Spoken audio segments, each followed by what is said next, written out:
Hey everybody, just finished up another great episode, this time with Jesse Ciffa of Chief's Barber Parlor. Really great episode, great conversation. Covered a lot of topics. I mean, we talked about everything from starting a business, how he approaches his craft and constantly getting better. We talked about what it's like to cut for and earn the trust of people like Josh Allen. He's really open and honest, really humble guy who's had a lot of success. I think you're really going to enjoy it. Please check it out. Another great one for the books. And as always, I want to personally thank Richmond Vona Personal Injury Attorneys. Yeah, it's my law firm, but it's our sponsor, and none of this happens without them. So hope you're enjoying these stories, and looking forward to bringing you more, and enjoy the episode. Thanks for being here, though, man. Appreciate it. Absolutely. Thanks for having me. I don't know. I'm very interested in you as an entrepreneur, like how you got started. Obviously, you're the owner of Chief's Barber Parlor. And I've done a lot of research on you, but for those of us, or the listeners who maybe don't exactly know, I'd love if you could kind of take us back, tell us where you're from and kind of how did you get going early on? Like what kind of led you, or kind of what was the catalyst to lead you on this path? Yeah. Born and raised Grand Island, went to Grand Island High School. Barbering was never an idea, to be honest with you. I did buzz cuts in high school for my buddies, but I didn't actually know what I was doing. I just knew I had a clipper and some guards, so they would come over after school and I would clean them up, not really knowing what was going on. But I went to Niagara University. I was actually in my senior year there for sport management, and pretty much just I was working downtown at Soho, actually, and my grades just started to slip. You kind of fall into that downtown life, and you're going out late, and just wasn't doing my homework and stuff like that. And I sat down with my dad, actually, one night, and it was just what can I do and be my own boss and make my own hours and honestly just do something to get me through the remainder of school. Yeah. And that's when we landed on barbering. And it was I already have kind of a little bit of experience doing it in high school, so maybe let's see if you can get in a shop and just make some money on the side. I got into a little shop on Grand Island. I was actually learning mostly from YouTube, which is pretty hilarious. Barbering's funny like that. You don't need to go to school for barbering. You could do it through apprenticeship. Yeah. So I had the owner of that barber shop just sign me up as his apprentice, and I was just doing some haircuts on the side. And it got to a point where I was going to class, and instead of taking notes, I was booking clients, and I started to fall in love with it. And sure, one thing led to another, and fast forward 6 years of working in 2 different shops, I decided to open up my own. What made you fall in love with that? Definitely the personal connection you get with clients. I grew up playing sports, so I played baseball and hockey, and luckily I had a lot of friends that supported me when I started, but it was just kind of a way to stay connected with everyone. I've been just cutting hair for guys on a hockey team that I played with when I was 14 years old, and here we are 22, 23 years old, still kind of shooting the shit, pardon my language. But no, you can swear, you're good. But yeah, it was a fun way to stay connected, and I love people. I love talking to people, and on top of that, I feel I always kind of had an artistic ability to me, and it was a fun way to express that. So, well, if you can't tell, hockey was a big part of my life too, growing up. And people ask me sometimes, after college, what do you miss the most? And I'm honestly, I don't miss actually playing. I miss the time with the guys in the locker room, and the trips and busting chops. That's what it's all about. Tournaments. Yeah, exactly. Let me ask you. So I was thinking about this. People I feel really open up to their barbers. Oh, yeah. And they just say whatever. I almost feel there should be some sort of attorney-client privilege applied to the barber, to the chair. But why do you think that is? Why do people open up to you so much?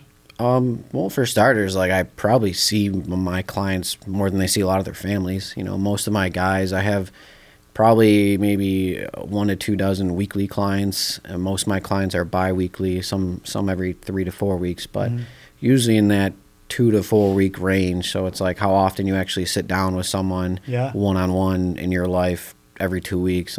Cell phones in your pocket. Yeah, exactly. Yeah. So it's just a different level of connection when you're like that. And it's, I'm up close and personal with you. I know more about your head than you do. So yeah, right? That's a good point. Going back to even before you had that conversation with your dad, and you guys landed on barbering. I know you had like a little bit of experience, but I think I may have read, correct me if I'm wrong, like your grandfather was a barber. Is that right? Yes. So unfortunately, I didn't ever get to actually learn from him when I started cutting. His dementia had gotten bad, and he passed away shortly later. But he was a lifelong barber. He had his own shop, and he had a little shop in his own basement that was just like remnants of the shop that he once had. So he had his old sign down there and whatnot. And that's cool. When I actually made that move, before getting into that first shop on Grand Island I told you about, when I originally made that move, I was like, kind of just, let's dip my toes in here and see what this is all about. And I would just bring my buddies over to my grandma's basement and do haircuts down there. So yeah, that's where it all started. It is in the blood. Where is that chair now? That chair is still in her basement. I have that original barbershop sign of his, though, at my house right now. It's like, you got to have that. Yeah. I actually have his, like, original barber license, like, tattooed on me. That's awesome. And it's actually sitting on my station at the shop right now. That's really cool. You know, when you were having that conversation with your dad, was that the first time you'd ever thought about, like, running or owning your own business? I tell you what, I didn't even think about it then. Because when I talked about it with my dad, this was pretty much strictly like, how can I get my grades back up? Yeah, and just go work for somebody else and make some cash. Yeah, exactly. So it originally stemmed as like what I thought would be a part-time gig just to get me through school. I just always saw myself doing some kind of sports marketing, and that was like, I don't want to say like my career goal, but that was something that I was striving to do. And then it just took over my life. So it's kind of weird how that happens. Sometimes you kind of fall backwards into something. Yep. I didn't like obviously fall backwards into the law. Like I intentionally went to law school, but sometimes I tell people like, I think I kind of went in for the wrong reasons. And then I got lucky to fall backwards into like the area of law I'm in now. And like when I was in New York City, it's just weird how that kind of happens. Like, I'm always like, man, sometimes you get a little lucky in life. Yeah. No, seriously. They say the best things are unplanned, right? Yeah, for sure.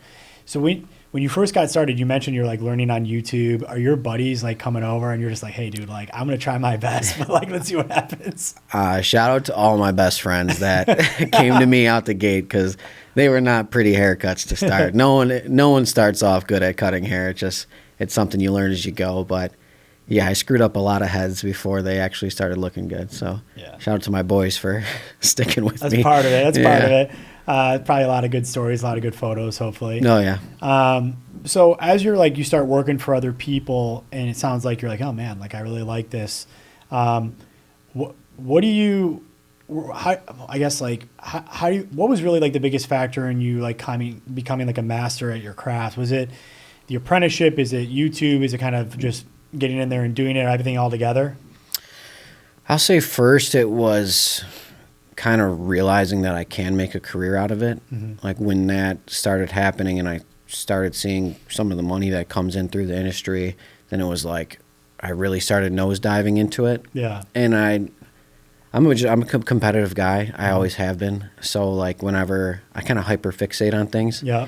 So when I started doing it, I was like, okay, like how can I get better? And it was at the time nightly on YouTube, like looking up new techniques and cutting mannequin heads and whatnot. And then I want to say it was winter of 2016 or 2017. I took a hair class it's called Menspire. They're like the grooming capital of the industry. They're out in London, but they were doing a class in New Jersey. Oh, cool. So my previous boss who I was with, him and we went and took that class, and that's kind of what really opened my eyes up to like, wow, there's way more that goes into this than what the eye meets. So that's when really kind of kicked things off for me, opened up a whole new world in the industry for me. Does that stuff ever like, because it does for me, like keep you up at night, almost like, oh man, like I look back at like where I was 6 years ago, say like running the firm, and I'm like, oh my God, like I didn't know anything. And now I'm like, oh shit, like 6 years from now, I'm going to look back on myself now. But I choose to kind of look at it as like, or in a way to like to fuel it, like fuel the curiosity, the growth. Because I mean, I got to imagine in your industry too, like you can never stop learning. Yeah. So how do you approach it? How do you stay on top of things? Well, like you said, you can never stop learning. And it's like, I've been blessed enough to have a lot of accomplishments in this industry throughout the years. And it's kind of like that thing aching at the back of your mind. You just like, you never want to plateau. Yep. So that's what drives me is like, I never want to I don't want to hit that peak, or at least know I'm hitting that peak. I just want to keep going up. Yeah. So I've talked about this with like, we were talking with like the guys from the Bandits when they were on here, and after they three-peated, and we were talking about how like, if you think like you're approaching like the top of the peak, it means you just got to find a bigger mountain. Yeah, no, exactly. And just keep climbing. And it always looks different, but I think that's important. So you go out, eventually you learn from other people, you start your own shop. You never run a business before, right? No. Well, like, and I understand that because like we started the law firm, no clue. Yeah. Right. It's like, did you have any business background? Like, how did you have the confidence, or what gave you the confidence to kind of get going and say, I'm just going to figure this out? It was both. Definitely a lot of just confidence in myself. Like I could do what I put my mind to type of mentality. Yeah. But I do have a lot of like business centric people around me. Mm-hmm. My father owned a commercial landscaping company pretty much my whole life.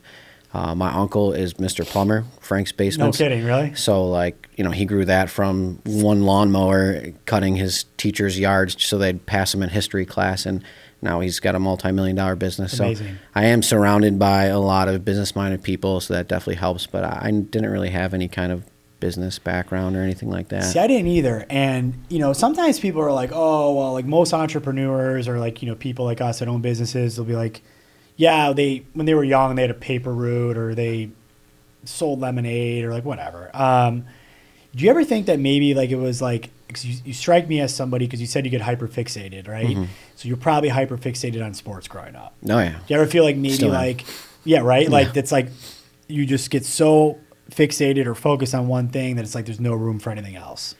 Yeah, honestly. And that no room for nothing else kind of does shift often. Yeah. Like I get hyper fixated on fantasy football during fantasy football season. It's awesome. You know what I mean? Yeah, so it's like as per season, like they come and go, but the barbering thing it's been a fixation of mine for over a decade now. So yeah, it has to be like a healthy obsession. Right? Yes. That's what I say. Yeah. When people are challenging me, like, right? You're too obsessed. I'm like, yeah, it could be way worse. Yes.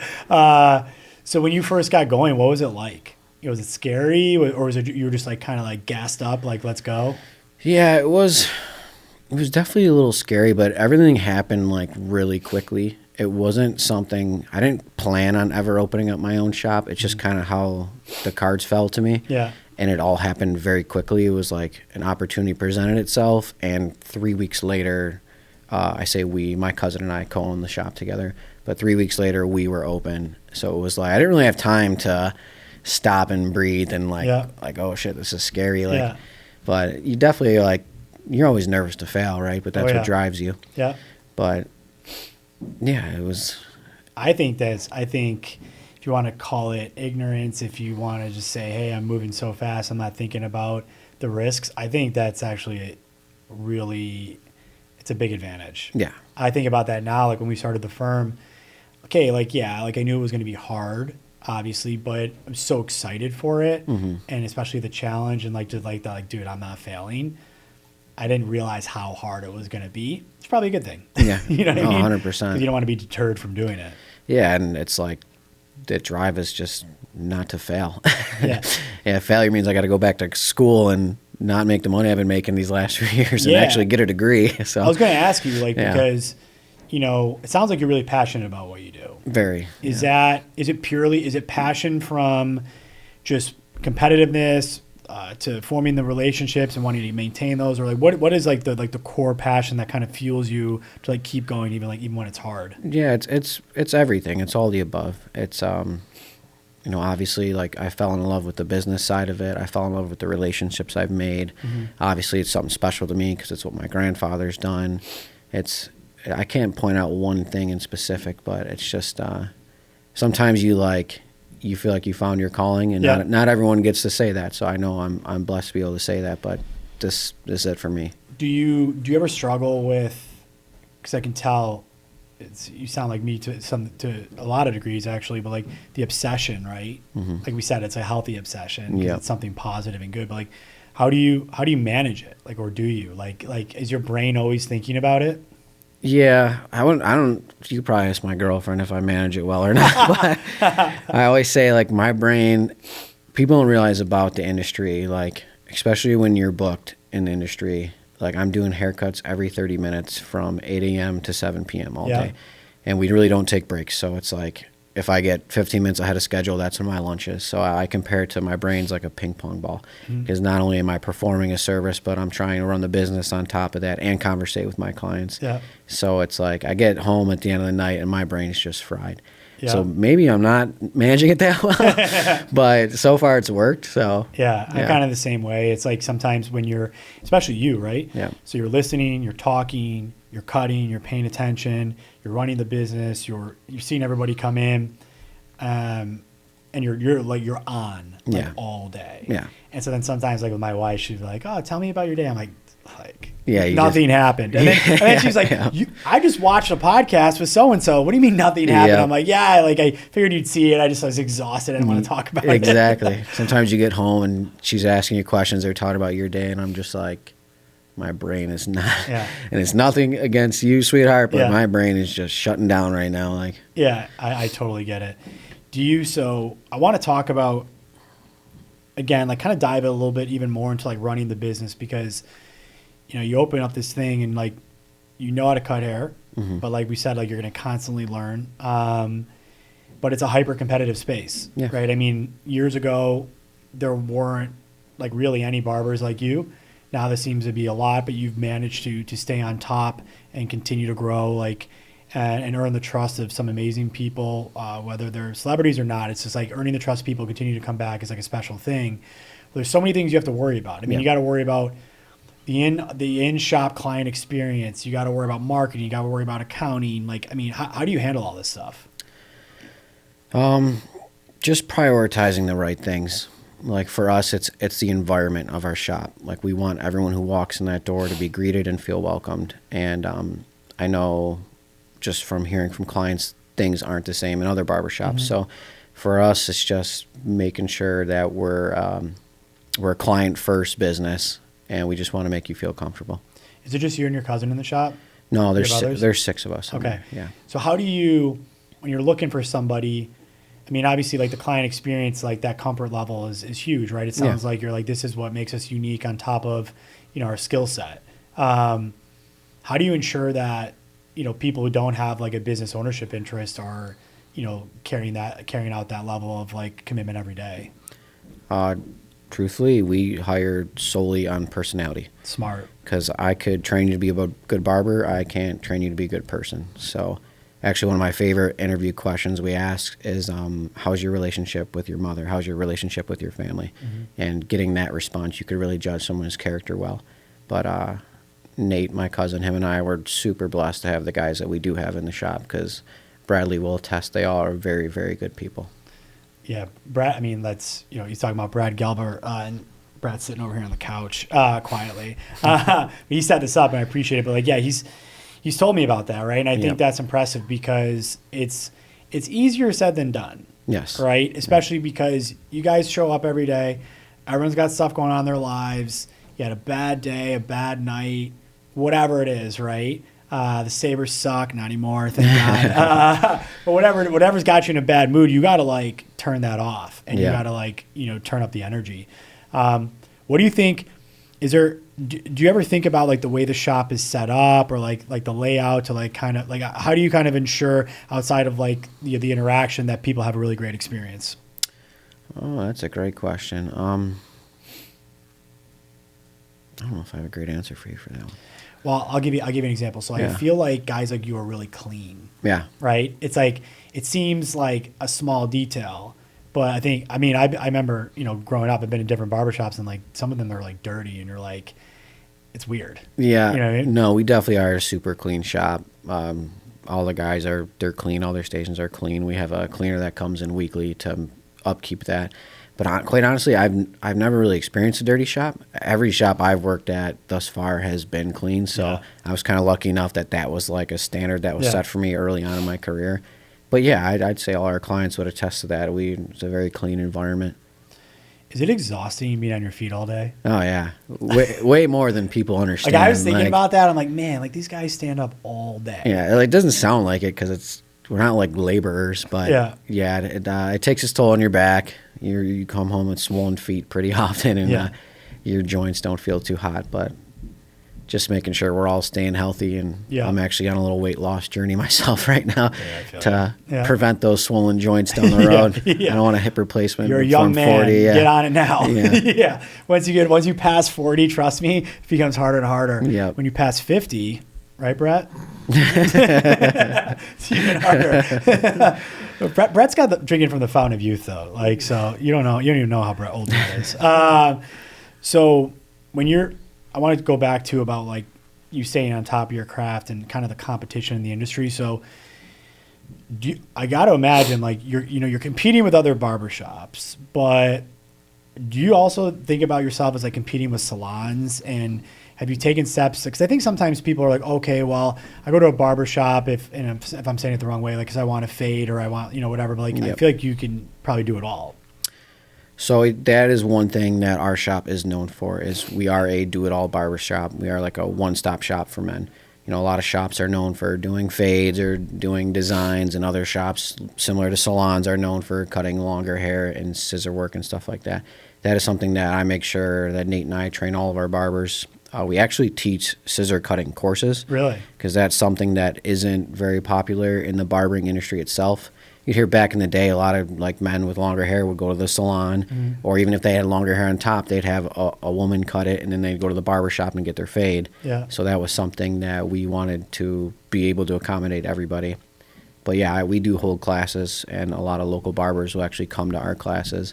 I actually taught on stage in Rochester a couple months ago teaching scissor work. So that is something that we can take care of any shape or form of hair that you bring in. That's awesome. How do you ever, like, when you started off, do you ever imagine like you're going to be like on stage teaching people how to do things? No, I didn't even imagine it when I was on the stage doing it. Like blacked out. Yeah, I really don't, other than like the photos and videos, I don't remember any of it, but I get that. Like, yeah. I've like spoken at some conferences, and like you get off and people are like, good job. I'm like, I have no idea what happened. Yeah, right. Like, I'll take your word for it. I'm going to feel the exact same way after this podcast is over. No, you're great. You're great. Do you, I know you've received a lot of accolades. Like, is it weird for you to get recognition for stuff like that? But I find with a lot of successful guys, it's like, it's great to have it, but like, it's not the motivation. And sometimes people even get almost like in a funny way, like embarrassed about it. I'm not embarrassed, but like, I don't want to talk about it. How do you deal with that type of success? I definitely won't say I'm embarrassed by it. I will say there's a point where it kind of shifts for being less about me and more for my business and my barbers and my shop. There's to a point where like my schedule really can't get any busier. Like, I don't cut off my clientele. You could still go on my website and book with me, but I am 2 to 3 weeks booked out. Yeah. So often any kind of traffic that any accolades I may achieve drive into my shop end up just benefiting my team. Yeah. So it gets to a point where it's like, I'm not sitting here today speaking with you solely for myself. Like, I'm looking out for my entire team. Yeah. So that makes you feel a lot better about it. Like, less selfish of I just got this trophy for best haircut or whatever. Like, I got this. This is awesome for my team and my business. So. And it's pretty awesome too, right? When you can 100% trust and essentially delegate, new clients to the other people who work with you. Yeah. Like, because, when people are new, because like what you said, I thought was really powerful. And I think a lot of people should listen to that about hiring for the personality, especially when you can, right? We're always hyper focused at our firm about personality. But for some positions, like they also have to have a law degree, right? Yeah. But with other positions, they don't need any experience at all. And I agree with you, focusing on the personality is big. I don't like to say it's a bad thing. The only thing, the consideration is sometimes it just takes longer to be able to delegate to that person because you have to train them up, right? Yeah, but I think it's worth it, right? 100%. Yeah. Does it take you a long time to trust people? Like especially like in business? I'm honestly, no. I feel like I've always been a good judge of character, and after 1 or 2 conversations with someone, I feel like I could sniff out the bullshit. Is it like, let me ask you this though, because I think you would agree, right? And this is something that maybe people overlook. Like, you guys, one of the biggest, I think, attributes of a really good barber is like super consistent. Yeah. Like, every time someone goes, they have a good haircut. Yep. Or a great haircut, right? Some people have probably had experiences where it's almost like hilarious. Like you go and like you don't know what you're gonna get. Like growing up, like, oh, she might be on today, or wow, she had a bad day. Look at this. So you have to have that consistency, and you have to like maintain that, right? And that's got to pass on from you to the other people in your shop, because at the end of the day, it's your brand. Yeah, like it's your name on the door. So does it take you longer, or how do you assure yourself that you can trust people? Is it just your training and then watching them, or? Yeah, it's just building a strong foundation for my guys. There's certain aspects of haircuts that you as a client, you're going to see when you look in the mirror. Right. And there's certain aspects of a haircut that only myself or another barber might see. Yeah. So it's just building from the ground up, making sure that everything's done structured from your perspective as the client first. So I it's, for an example, I tell my guys, like, don't get super fixated on your fades you're doing. Like, make sure everything's even. Make sure when that client looks in the mirror, his corners are even and nothing's lopsided or wonky. But at the same time, too, like, I wouldn't let my guys cut, shop clients if they weren't ready. Right. So there is a training phase that happens first, but they're all super talented, and I've been blessed enough that they've picked up on things very quickly. So when I'm walking around town, I'm like probably annoying to some friends, and I'm like giving them advice on like, hey, don't do this in the car, or like blah, blah, blah, because I see all these bad accents. Are you like walking around town looking at people's haircuts being like, poof, brutal? Absolutely. Oh, it's funny because as a kid, like I told you, my father owned a commercial landscaping business. I drive by a house and see untrimmed bushes, and that would just bother me so much. And that has now shifted to, oh man, someone's got to fix his haircut. Like, you keep those things to yourself, but it definitely runs through your head. That's awesome. Yeah. So I know that, as a result of like all the great work that you do, the reputation you've built, it sounds like you have a lot of clients who've been with you for a long time. Yeah.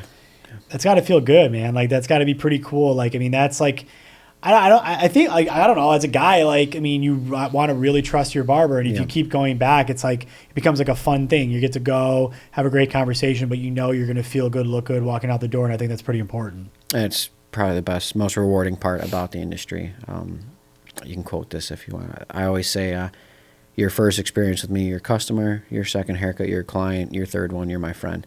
And I have grown a lot of friends and a lot of like friendly relationships through the industry. That's awesome. A lot of my current friends, I had people that I rely on almost daily, I've met through cutting their hair. So that's awesome. Yeah. You probably never imagined you'd be cutting for the MVP quarterback of the Buffalo Bills, did you?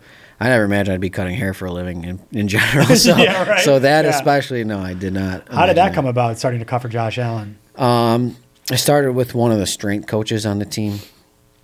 He had booked a haircut with me at a previous shop I was at and just really liked his haircut. And one by one, some of the players started to recognize it and compliment it. And he actually sent my first bill was Richie Incognito. Oh, I remember Richie, yeah. Big Rich, great guy. Huge dude. Oh, massive. Calf's bigger than your face. But yeah, he started coming to me as well. And between the two of them, it was kind of a domino effect. And it got to the point where I had so many clients from the team, they started inviting me to come to the stadium and cut down there before games. So yeah, it's happened pretty quickly. Does Josh Allen like walk in your shop and get his haircut? Yeah, he does. I'd say more often his cuts are done at the facility. Yeah. But he's had several haircuts at the shop, most of which are after hours. I was going to say, I can imagine like people just like fanboying so hard. Yeah. I'd say like the majority of the guys on the team don't really care about it, and they'll come in during a normal day. And most of our clients, they are aware of the clientele we do have, and they are, for the most part, 99.9% of them, very cool about it, and no one's fangirling or asking for autographs. Yeah. And we do make that a point. Like when these guys come in, I want them to feel like you and I do when we go and sit in the chair to get our haircuts. So, what is Josh? Is his personality like kind of what you see is what you get? He's like what we think he is. That's exactly what it is. He's, I've heard him get compared to like a golden retriever, and he's just a big goofball, like super nice, super genuine dude, but like everything's a joke and everything. He's just trying to walk you into a joke, or like I know what you're talking about. Some of the clips, my favorite wing joints, and then, yes, exactly, Room 40, the whole line. Yes, exactly.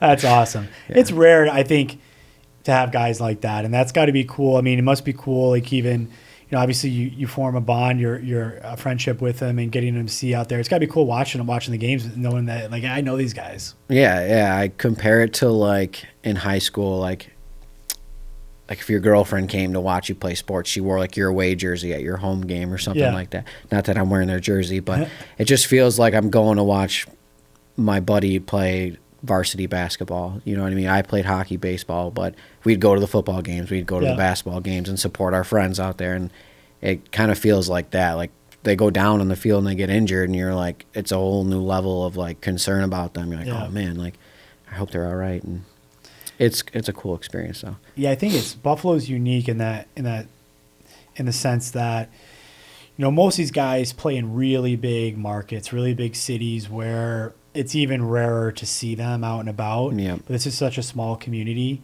that they're everywhere, right? They live where we live, they shop where we shop, they go to the same restaurants. I think it like almost humanizes them more. Yeah, no, it absolutely does. It's like which is pretty cool, but at the same time, it's like people don't bother them when they're out. Right. It's got to be brutal, man. Like you're living in a fishbowl and like people, and it's not even like they don't like the support. It's probably just got to be a lot to like have people coming up to you all the time. Yeah, absolutely. Josh, especially, like Brad will tell you, we've been on commercial sets for him in previous years, and he's got every camera, every cell phone in his face. And so there's sometimes I ask him, I'm like, how do you deal with all this? Because this is something I couldn't do. To the point where like there's times where I feel bad for him. I'm like, as much as I want to be you and I want to have your talent and be on your stage, like I'm sure there's days where you sit down and you wish you could be like me. Yeah. So it definitely humanizes them. Yeah. Yeah, it was tough, with their loss to Denver. It's tough seeing those guys go through that stuff. I mean, I don't know those guys at all, but it's like you feel for them, right? Yeah, you absolutely from the fan base. Yeah. Are you excited about the new stadium and what are your thoughts on the coaching change? I'm very excited about it, and the coaching change is more of like everything was like a shock, right? So it's just something we didn't see coming, and I did get to cut Sean's hair quite a bit actually. So him and I had a personal relationship, and he was always super cool to me. I've also cut Joe's hair a couple of times, so they're like, I don't know. I personally don't think it's as bad as everyone's saying it is, and I know that's something that 17 wanted. So if he wants it, I'm on board with it. That's how I look at it. I mean, I think it was kind of like just a shock of, everyone just thinking it's going to be somebody else, and we got all worked up in our brains. But I think sometimes it's like, look, guys, like, we had consistency for a long time. Sean McDermott's a great dude. Yeah. I'm not going to sit here and pretend like I know a lot about football, but what I do know is we have no choice but to trust the team. And how could you not trust Josh? Yeah, and it's like, he's involved and he wants to do what's right by the community and by the team. So let's see what happens. Absolutely. Yeah. So what's going back to like kind of your day to day, you're talking about how you're on your feet all day. It's nonstop. You got 15 minutes for lunch. I got to imagine like you said, you're on like a weight loss journey, but like you probably need to like kind of be careful about like nutrition and like your weight and like staying active just to like be on your feet all day. Yeah. So actually that's kind of hit me like a truck in the last couple of years. I just turned 31 a couple of months ago, and it's funny because everyone talks about like that wall you hit at age 30, and you're like, it's not going to happen until you actually hit 30 and it happens. And I don't really think it happens at 30. I think it happens in your late 20s, but you just still think you're in your early 20s. Yep. So it was like later in my 20s, I started to get, some gut health issues and started to gain a little weight. And with how much you're working, you kind of fall away from the gym. And then in your 30s, it's like, okay, now you got to dial it in because now you're getting old. You got to take care of yourself more. So the last like year and a half, I have like really been trying to dial in my diet, focus on like just having a healthy gut and being at a healthy weight. Yep. And especially to be able to work all day and stand on your feet, like it affects everything. So have you experienced like the 3-day hangover yet? I'm not a big drinker in general, so if I have a hangover, it's gonna be a 3-day hangover. Yeah. Like as you get older, it's like you like all of a sudden it's like, I drank too much and now I feel like crap for 2 days or like a day. Then it becomes 2 days. Then you're like, I had 3 drinks and I feel like crap for 2 days. And you're like, this isn't worth it. That happened to me like probably 2 weeks ago. I said to my girlfriend, I was like, I had 3 or 4 drinks last night and I'm like very hungover today. I was like, this is terrible. So when you're let me ask you this, like, so you have 6 barbers that work for you. Are you intentionally trying to grow the business, or is your mindset like, let's just commit to like being the best version of ourselves and getting a little bit better every day and kind of see what happens? Or you're like, no, I want to grow to this. I want to have a shop here. Like, how do you approach that? Yeah, for my cousin and I, it's somewhere like right in the middle. Like you always hear about, franchises getting started and they open up multiple locations and they start to lose their quality. Yeah. So that's something that we're always going to have in the back of our head. Excuse me, but on the same token, we do want to grow. We do want to expand. I don't want to have to cut hair until I'm 70 years old. Yeah. I'd like to be able to cut hair until I'm 70.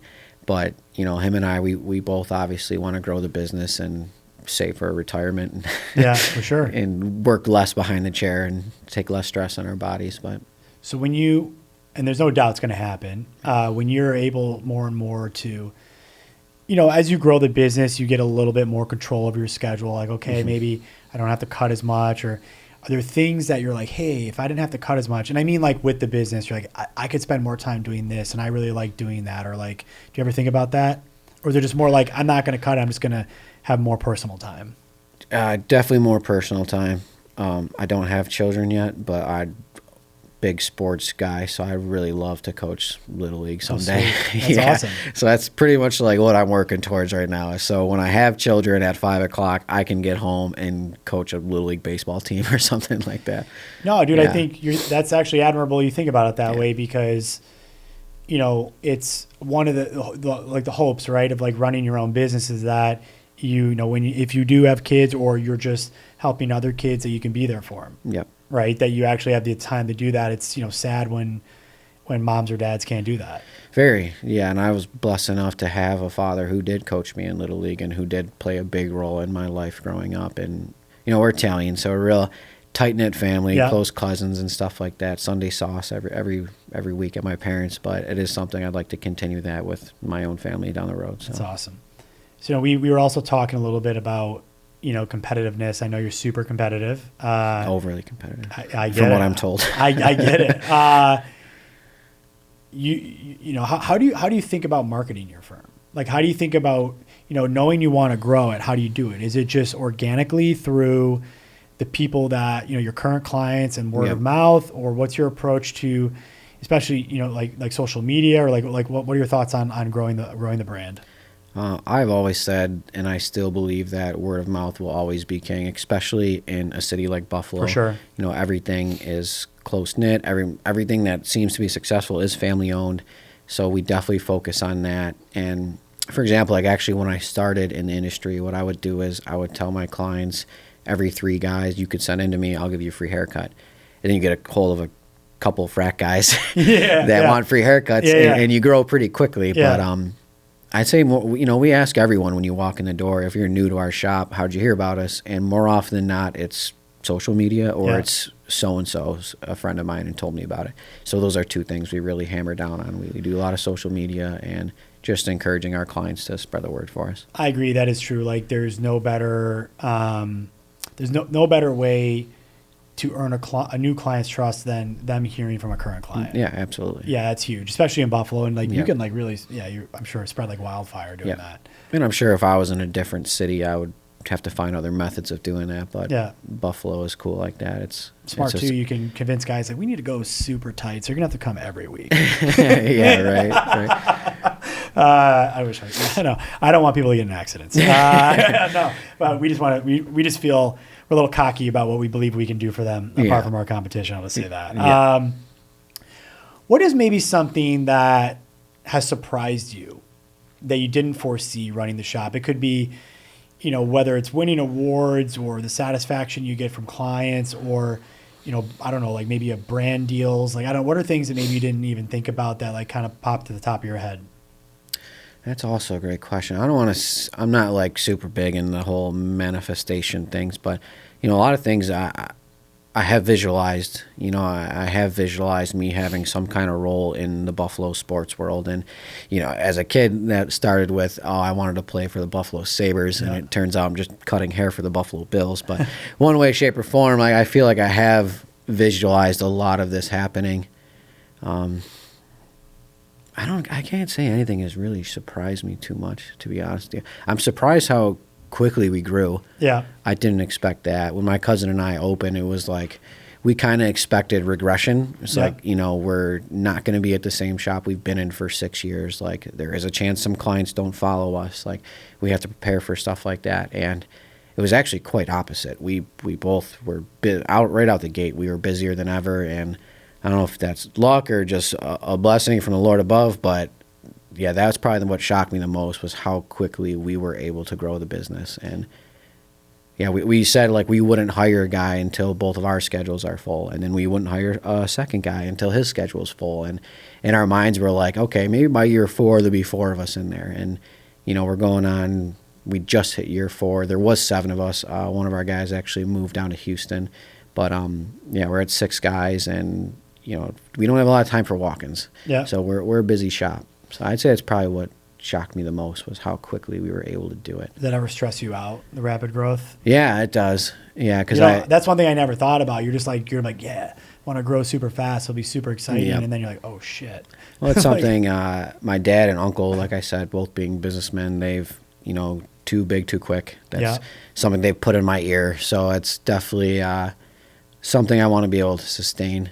Yeah. And I do, like, keep an eye on that and keep that in the back of my mind. For sure. Yeah. So you've had a lot of success, and I don't know. I like asking people in your situation this question. You know, sometimes I think that, like, you can learn even more from, like, a failure or a setback. Yeah.